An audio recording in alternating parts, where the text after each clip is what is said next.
izin untuk pembacaan tinjauan pustaka yang berjudul kualitas hidup pada pasien OSA. Untuk pendahuluan, tidur dibutuhkan oleh setiap manusia kurang lebih 6-8 jam per hari. Untuk pengertian dari OSA sendiri adalah suatu keadaan sumbatan total atau sebagian jalan nafas atas yang terjadi secara berulang pada saat tidur, sehingga menyebabkan adanya gangguan aliran udara ke paru-paru. Untuk prevalensi 2-4% pada pria, 1-2% pada wanita, sedangkan pada anak-anak sekitar 3%. Untuk sebentar, interupsi. Slide-nya kok nggak keluar? Saya nggak bisa baca, belum masuk. Oh iya dok. Udah masuk. Teman-teman gimana? Yang menyimak keluar nggak slide-nya? Keluar dokter, belum dokter. Wah, ngonku rusak meneh iki piye to? Waduh, ya udah. Diteruskan aja, Wes. Iya dok. Kenapa ini kira-kira ya? Pak Indra, Pak siapa yang biasanya? Mungkin koneksinya dokter. Koneksinya gimana caranya? Mungkin dicari sinyal yang lebih bagus dokter. Izin. Enggak, gambarnya ya, bukan suaranya. Screen share-nya itu. Sudah keluar dokter? Ya, nanti dah. Nanti tak bilang sama anakku.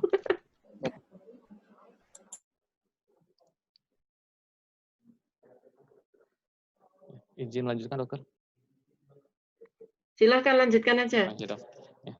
Untuk OSA tersendiri dapat mempengaruhi kualitas hidup seseorang, di mana berpengaruh terhadap depresi atau gampang marah, lalu bisa terjadi gangguan kognisi, kesulitan konsentrasi, bahkan kehidupan sosial dan keluarga.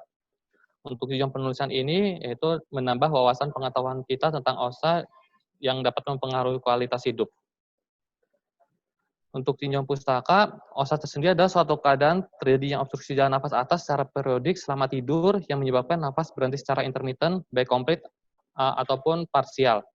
Di mana kalau untuk komplit itu penghentian aliran udara selama 10 menit, untuk parsial penurunan udara sekitar 30%, paling sedikit bisa menyebabkan desaturasi oksigen. Untuk epidemiologinya, pada penelitian awal, Wisconsin Sleep Cohort Study mengestimasi ada pada laki-laki sebanyak 4% dan pada perempuan sebanyak 2%.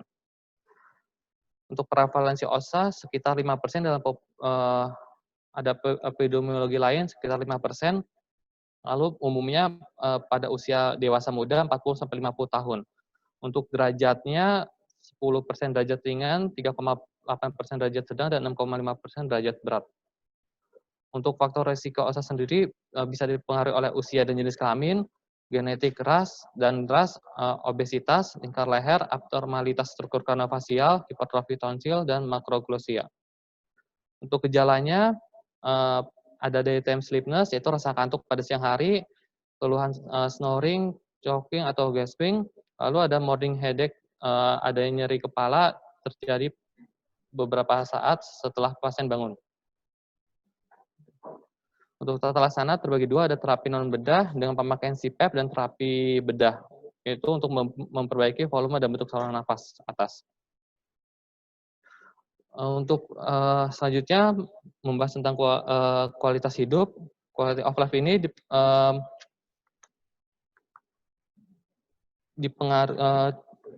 merupakan suatu ukuran seseorang yang berhubungan dengan fungsi fisiknya, emosionalnya, spiritual, bahkan peran sosial di dalam masyarakat. Menurut WHO, kualitas hidup adalah persepsi individual dalam konteks multidimensi. Dibagi menjadi 4, yaitu dimensi kesehatan fisik, di mana mempengaruhi kemampuan untuk melakukan aktivitas sehari-hari. Lalu dimensi psikologis, keadaan menilai terkait dengan keadaan mental dari seseorang.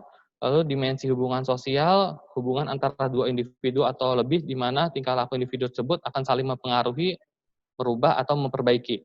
Lalu untuk dimensi lingkungan, dari sarana atau prasarana dan prasarana yang dapat menunjang kehidupan.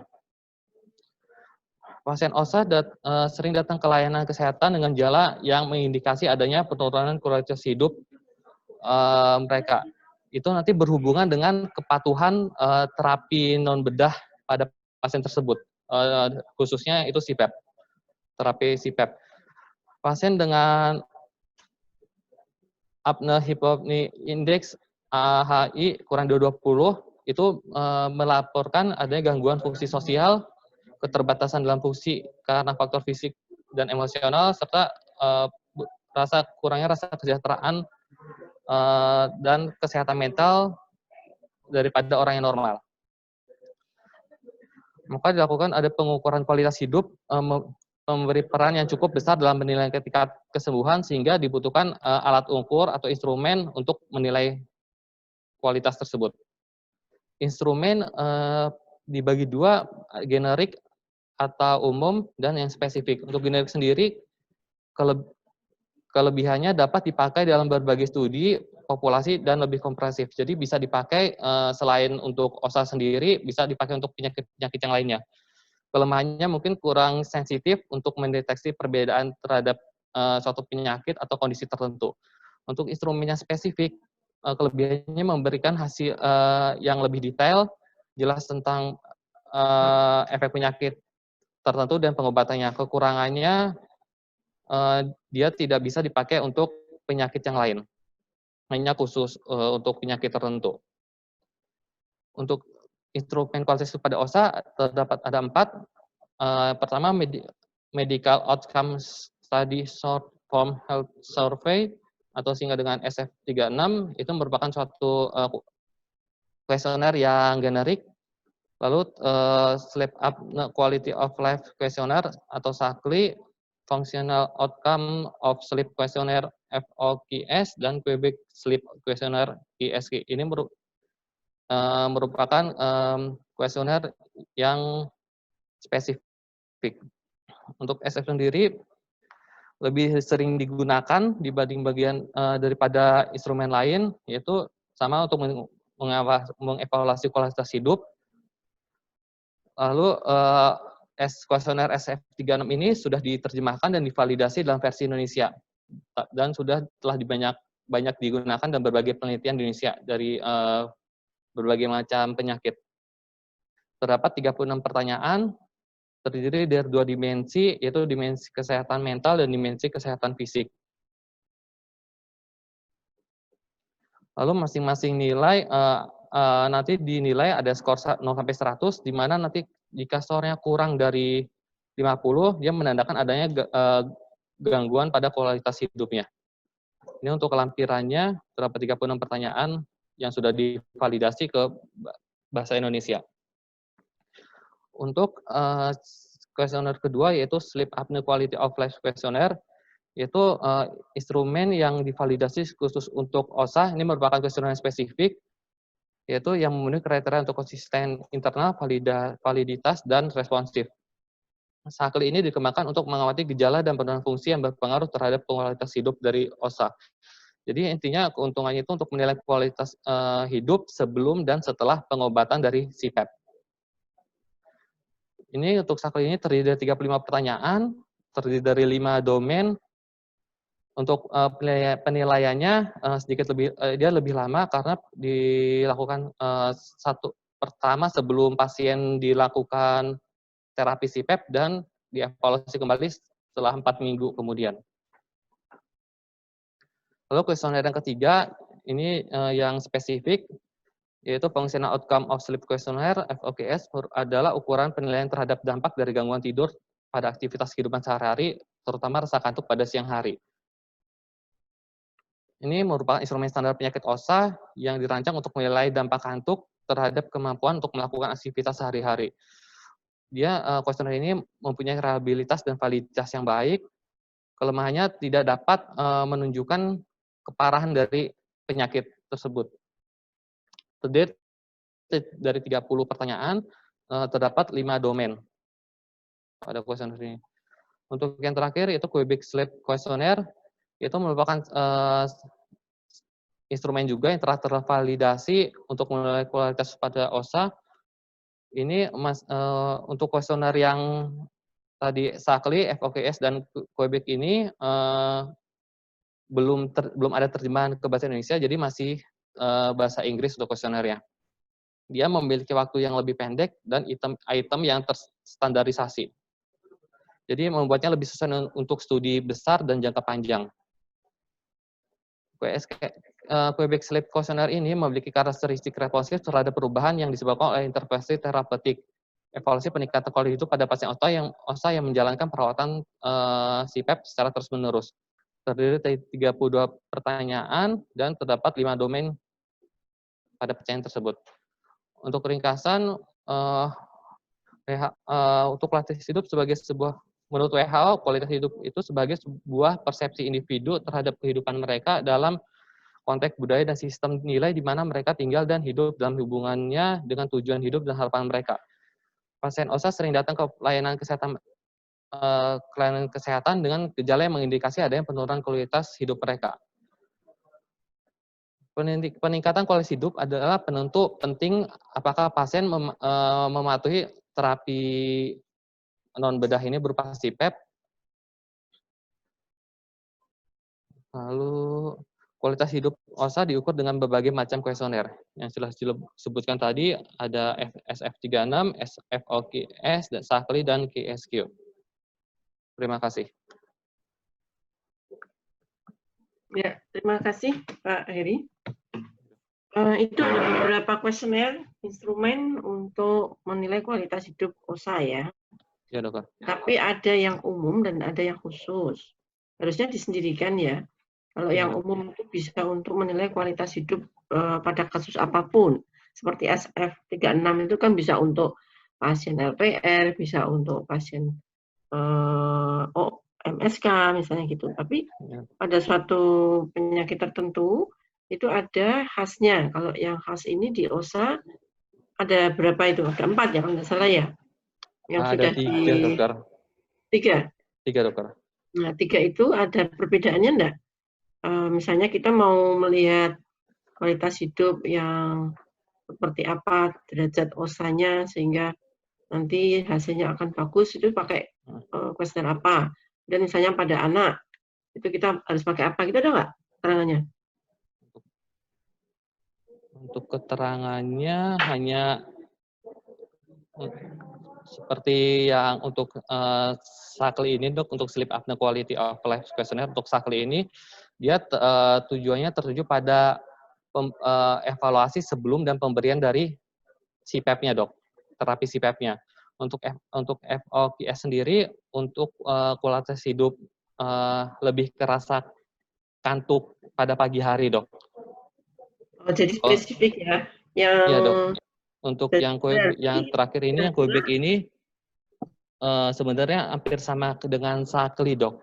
Cuman saya belum cari yang untuk membedakannya apa, dok. Untuk Quebec, saya masih belum menemukan, dok. Sakli itu yang pakai CPAP? Iya, dok. Evaluasi sebelum dan sudah CPAP. Ya, berarti itu pernah diteliti dan pernah kamu menemukan hasilnya. Apakah ada peningkatan atau menetap gitu? Ada, dokter. Adanya untuk Sakli sama KSQ ini ada sudah pernah diteliti, dok. Memang ada peningkatan, dok. Peningkatan setelah pemakaian CPAP ini, dok. Peningkatan di kualitas hidupnya.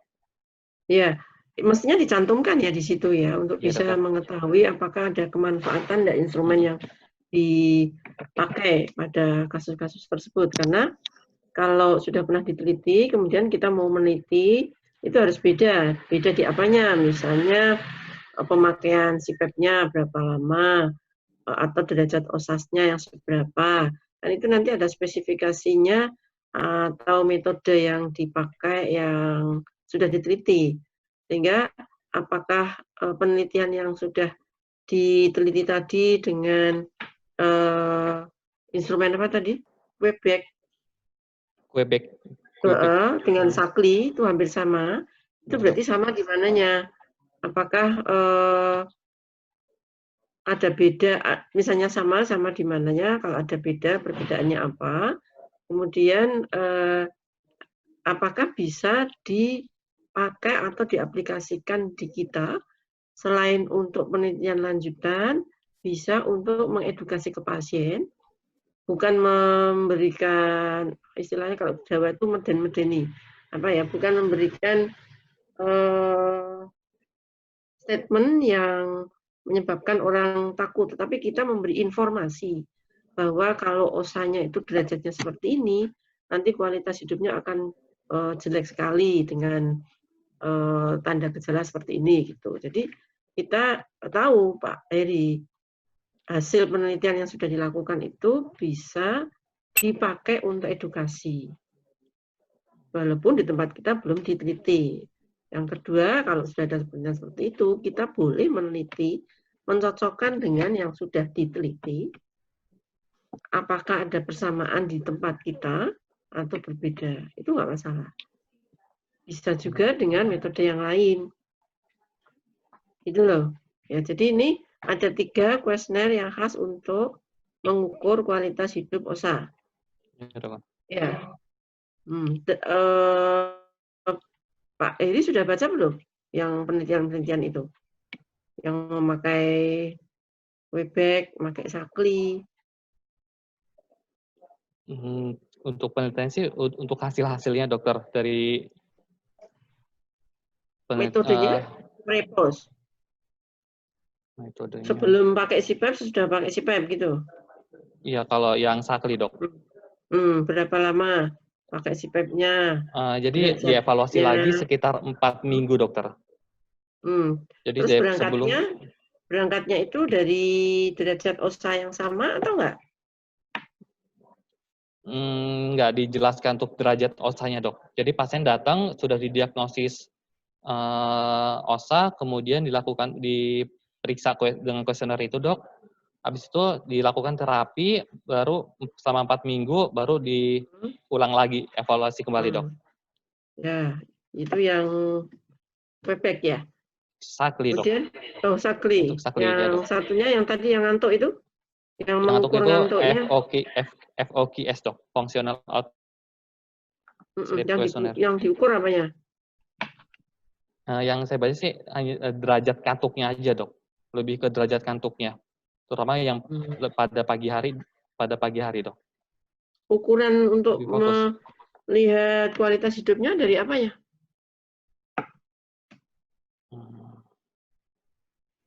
Ngantuknya itu kan berarti di dalam instrumen itu yang ditanyakan mengenai ngantuknya. Ya. Iya dok. Terus hasilnya dengan yang OSA derajatnya berat misalnya, kemudian kan ngantuknya kalau pagi hari, siang hari berat. Itu terus menyebabkan kualitas hidupnya kurang bagus karena siang hari harus bekerja gitu kan. Logikanya kan seperti itu. Iya dok. Nah ini hasilnya gimana? Yang sudah kamu baca? Untuk hasilnya sih, mohon maaf dok, untuk yang FOKS ini saya cuma bacanya masalah validasinya dok. Jadi belum yang spesifiknya belum nemu saya dok. Oh, berarti kuesioner itu baru divalidasi, belum dicobakan, belum ditelitikan. Jadi divalidasi itu kan baru dicoba beberapa sampel di beberapa daerah itu. Baru kalau sudah tervalidasi, validitasnya oke, reliabilitasnya oke, baru bisa diteliti gitu kan? Iya dok. Ya. Izin mungkin saya mau izin untuk mencari ulang lagi dok untuk yang FOKS ini dok.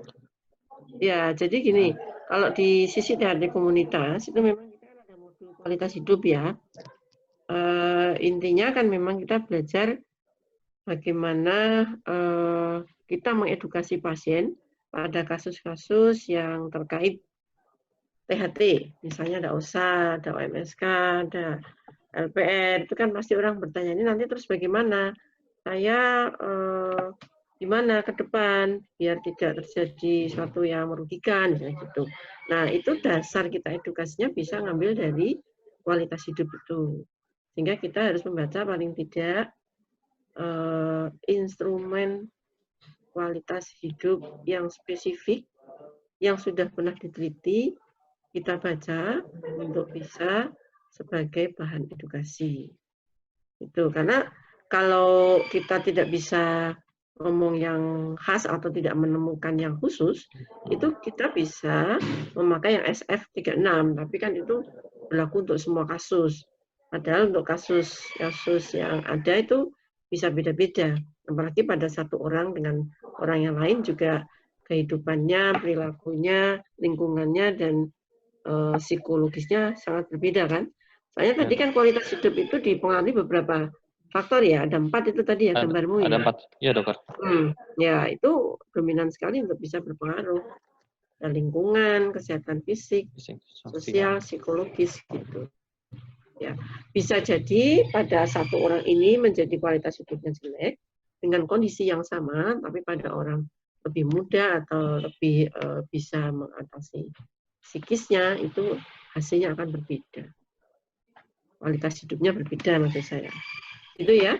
Nanti ini enggak untuk departemen kan?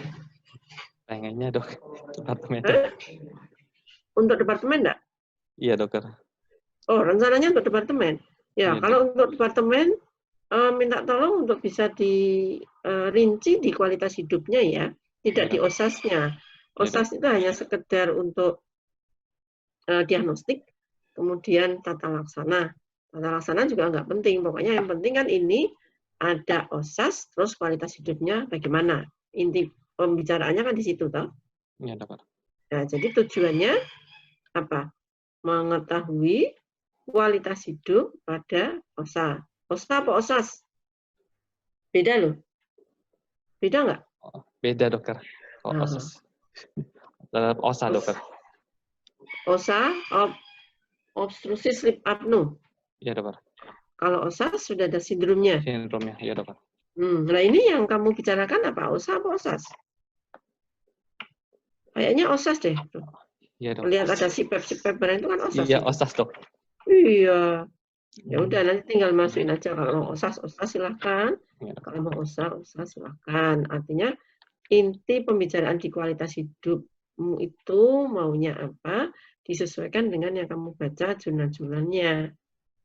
Ya tidak sesuai nggak apa-apa asal mirip-mirip bisa untuk membahas kemudian dijelaskan di situ. Kalau kamu ketemunya OSA, ya kamu bilang OSA. Tapi kalau sesuai dengan OSAS, ya silahkan untuk bisa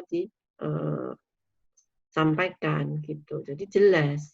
Kan berbeda kualitas hidup pasien dengan OSA dan yang OSAS. Jelas lebih jelek yang OSAS kan? Iya dokter. Ya. Jadi seperti itu harus ada ininya pembahasannya di yang fokusnya di kualitas hidupnya. Ya, gitu aja. Ada teman-teman yang ikut nggak?